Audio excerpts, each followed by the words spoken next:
How do you make dairy-free whipped cream? I'll show you how in 1 minute.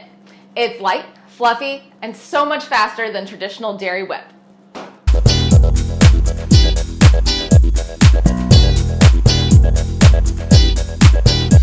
The dairy-free magic is in this one ingredient: canned full-fat coconut milk. There are just 5 steps for this very simple recipe. All right, let's get started. So, step 1, you put your canned full-fat coconut milk in the fridge for 6 to 24 hours, and that separates the cream from the water.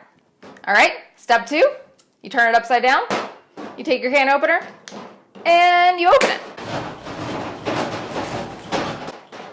Opening, and you'll see that all of the water is on the top, so just like take your nail in there to get the lid off.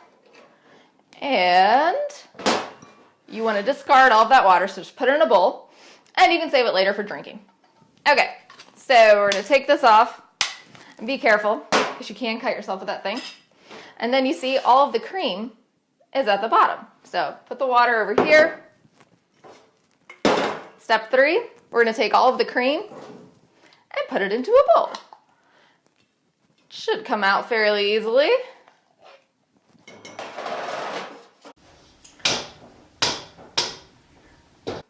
Okay, next up, take your hand mixer and whip it.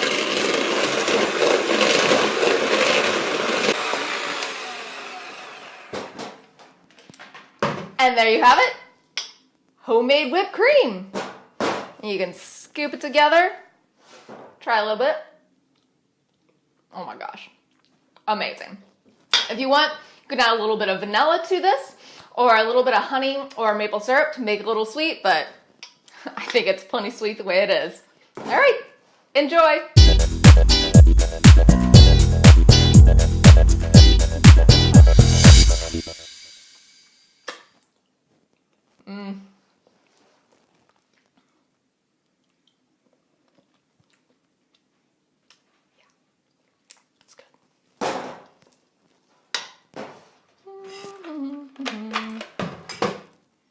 Should always lick the beaters.